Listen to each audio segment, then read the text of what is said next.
nubwo turinze tubibona umwanya muto.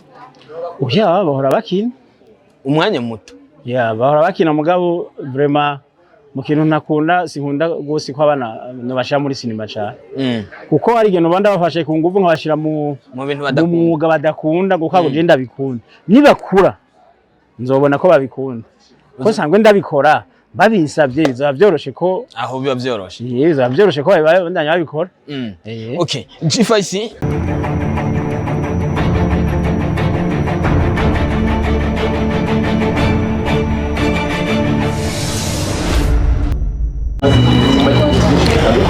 Bonjour, bon après-midi, bonsoir mesdames et messieurs. Ntibaze kumeze neza na shanshana ko mwamze kumva ku majwi n'amashusho ni Mr. Da Silva mutingwanyi wakoze byinshi muri kino kakaburi gatanu indwi. Uno mwanya ndi kumwe na CEO ndetse asanzwe ayoboye ibintu byinshi ndagize mwiriwe musaza. Mwiriwe cyane. Umeze neza. Yego. Okay, uno munsi duteraniye ngaha anye aho waje muri filme yawe ndetse yitwa Pakita aho watumemwo abantu benshi bari ngaha. Filme ivuze iki kuri wewe cyangwa se izovugwamwe ibiki? Filme nkuko ubona yitwa Pakita izovugwamo nyene ni message yo mu ngo z'abantu. Niba yibona bazobona impamvu twahise Pakita babona ati Pakita yakora iki ibintu mwene ivyo bisangwe n'inyigisho zo mu ngo z'abantu zo mu buzima busanzwe mu rugo rw'umuntu. Reka ndakubwiye kuberewe sana. Thank you. Abere ni wa muntu ashora amafaranga na cyane mu gikorwa cyari cyose agiyemo. Ese arayaronka kuko benshi nuno munsi aha hose nubwo ugenda wumva ngo uyu mugabo arafise amafaranga. Kamvuge ko ndayaronka kubera ndabibandaye. Kuko ibikorwa dukora n'ivyo amafaranga. Rero ntayarose nibaza ko no cambura ingene nkora. Urumva ndayaronka ivyo birahagije. Filme yawe yagarutsemwo Ornella Mutoni na cyane bivanye n'amakimbirane cyangwa se kudahuza kwaciye. Why? Kubera iki washoboye kumugarukana? Bo nkuko nabanda bivuga ntazibana zidakobana amahembe. Murashaka kugirana ikibazo n'umuntu ariko mu nyuma kigahera. Ntazibana zidakobana amahembe nibaza ko ivyo bishika ugasanga umuntu ntimwahuje nibisanzwe ivyo birahera. Nta kidasanzwe. Ariko hajya anye Abere ndakwaza ikintu kimwe bivanye n'amakimbirane yarahari. Iyo uri kuramukoresha muri filme uba wumva uri kwere wumva wisanzura. Je ntuzi ko ata bintu bya birebire. Je nta n'ikintu nakimubongira ngo shavure. Oya ndashavura no munsi ejo bikaba biraheze. Ikintu cyose unkorera umwanya muto ya cyane nta mwanya mfise w'ivyo mfise ibindi bindaje ishinga ku buryo ivyo je ntabiha umwanya. Uno munsi abantu bari ngaha bose ntabwo byitwa yuko bari muri filme. Bose bateraniye ngaha anye nyuma yuko uza kubabwira ijambo cyane se ubasangize utwo wateguye.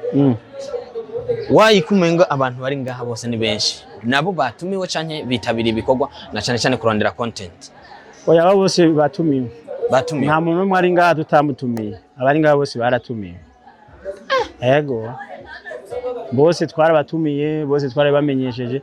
Nta muntu umwe ari ngaha yizanye. Ama-TV ari ngaha nayo. Ama-TV ari ngaha anye ariko arafata. N'ama-TV ari ngaha nayo twahamagaye. Nta numwe yizanye. Kuko je ndakunda ibintu nuvuga bifise urutonde. Bifise urutonde kabisa ivyo n'abantu bazobimpora. Jewe sinkunda kongira akajagari. Abantu bose rero bari ngaha n'abantu twashoboye gutumira. Bakunzi ba G5 Media ntibaze ngo abantu ndiko ndavuga wumve ngo n'umuntu umwe canke babiri ndakeka ko tuza kubibona mu biganiro. Naza ko baza kubabona twicaye n'abantu benshi kandi abo bose bakaba bari ku mufuko wa Abere. Cya jambo niryo rero. None erega nawe ngo ko batayafise barayafise. None ninda batunze. Ahubwo habura umutima. Ninda batunze. Bazi ko umuntu ushaka usanga imyaka yose agumarira ko atakintu afise. Kandi afise. Wasanga bazi imyaka yose agumarira umwaka umakarira nundi akarira. None gashaka kugumurira umwaka uheze wabayeho gute? Ntiwariho ntiwajya ukajya. Cyane. Rero je kandi urumva genda kose umuntu abategerezwa kubaho. Rero jewe ndashima uko bintu bimeze je ndafise nuko nyene ndabishima. Abere ikindi kibazo canje nkunda kugira kuri jewe ariko kubera iki umwanya munini tutigira tubona umuryango wawe muri filme zawe nubwo turinze tubibona umwanya muto. Oya bahora bakina umwanya muto. Bahora bakina mugabo vraiment mu kintu ntakunda sinkunda gose ko abana bashira muri sinema cyane kuko ari igihe nobanda bafashe ku nguvu nkabashira mu bintu mwuga badakunda guka kugenda bikunda nibakura nzobona ko babikunda ko sangwe ndabikora babinsabye bizaba byoroshe ko aho biba byoroshe bizaba byoroshe ko babandanya babikora okay G5 muri rusange ivuze iki G5 ivuze ko ni abbreviation isobanura indome zine cyane G isobanura gospel ko ndi umuririmbyi wa gospel nyavyo abantu bamenyereye ko F G5 F isobanura filme uko nkina filme G5 Ice S E ego isobanura business yanje nkora ya ice cream yeah hanyuma C ariyo G5 C isobanura comedy kuko sange nkora na comedy ivyo byose niyo mpamvu rero byose nace ndabishira muri G5 production company ni company imwe ihurikiyemo ivyo bintu bine cyane uno munsi abakinyi bari ngaha anye ni benshi ngaha anye bashoboye kuza ndetse bitabiye ibikorwa byawe n'uyuhe mukinyi muri Pakita yashoboye gukina akabimerita uko ubishaka bose barabishoboye nta numwe atabishoboye ariko ari watarashika ngaha anye bigaragara ko ari acteur principal na actrice principal sindamubona ndetse umwana hamwe na Lionel bo sinzi gituma atarashika batevye kandi yo mpamvu nanyene tutaratangura kuko ntibarashika nyene sinzi go byagenze reka ndakureke ubanze witegure umwanya n'umwanya turi bugire gute turi bubandanye n'ibindi yego ndagushimira sawa sawa murakoze cyane murumva ko amajambo yamaze kuvugwa mwumvise neza na neza icatumye tuza ngaha cadukoranije ngaha mwamaze kucumva kwari ukunezerwa kubw'igikorwa gishasha ca seri twakoze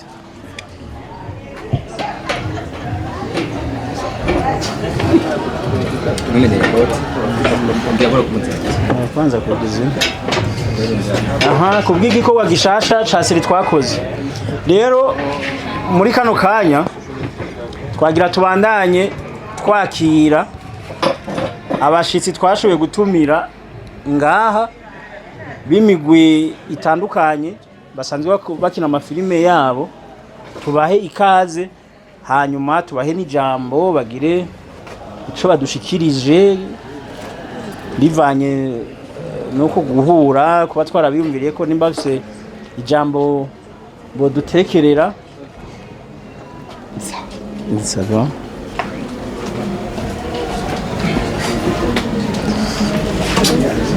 Karibu cyane solution ikapu. Solution y'igikapu. Kapu.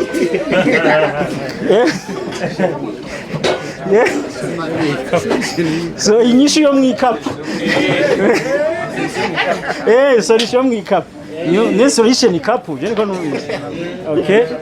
Muhawe kazi rero muje tugeze mu mwanya wo kwakira abashitsi imigwi itandukanye abo twatumiye bashanzwe bafise imigwi ikina sinema tugire ko twakira bwa mbere twakire Amede aserukira BMT mu mumpera menshi cyane ndamushimira kuba ariwe wa mbere yabanje kugira ngaha saa 10 yarinje ngaha niwe yaje ubwa mbere Amede wakoze cyane no kuza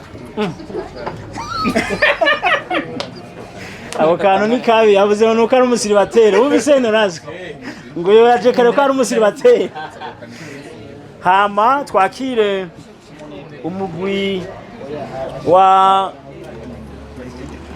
mvuga ngo ni Film Academy canke twakire Soro yaje aserukira umugwi wa Burundi Film Academy nawe yigoye naramubwiye ko dufise kano kantu ko guhura arambwira ati nzoba ndi kwishuri kwigisha ariko mpejeje nzocanza ndagushimiye rero kuba washoboye kuhagera twakire kandi na Truafa iserukiwe na Fanny Lavine na Nolaske namwe mwakoze kuba mushoboye kuhagera. Sinovuga ko mwatevye ko mwari mwambwiye ko ari ibindi bintu mwaciyemo. Urazi ko bari bambaye nk'abamizirima kare ngira bavuye kurya umuceri. Nabonye ifoto bambaye ivy'ikimizirima. Bavuye kurya ipirawo. Ngira shaka bavuye kurya ipirawo.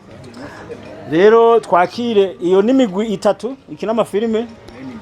Twakire uyu Liro ngo Beni Ndavyi iyo Neri asanzwe arakinye muri no filime ariko nawe afise umugwi we aserukira witwa Beni Ndavyi Foundation. Nawe tumuhaye ikaze yaje nk'umugwi. Twakire kandi na Malezole Comedia asanzwe afise umugwi wiwe wo gukina comedy nawe wakoze kuba uri muri kino kibanza. Kubw'ivyo rero iyo niyo migwi yashoboye kuza ikina cinema. Twakire n'ubundi mugwi wa Mof. Ni Fanila Mof.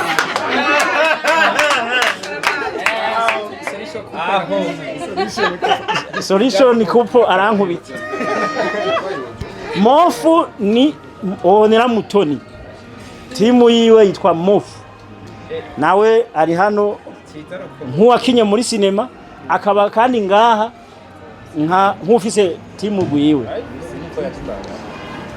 Hari uwundi numenga bise timu ariko ndayinumye hava nkorera koko ni haragera reka ndabireke azovyivugira hama Ciza burya se timu twakire na Ciza duvate ko yaserukiye Maravyati Mubone TV Mubone TV karibu cyane Ciza nawe. Bon reka rendeke kubishije amajambo reka ndabaha wumva afise akantu yovuga kuba twamutumiye muri kino kibanza bisa akantu yovuga muri aba basimigwi duhere ku wa mbere Amede hanyuma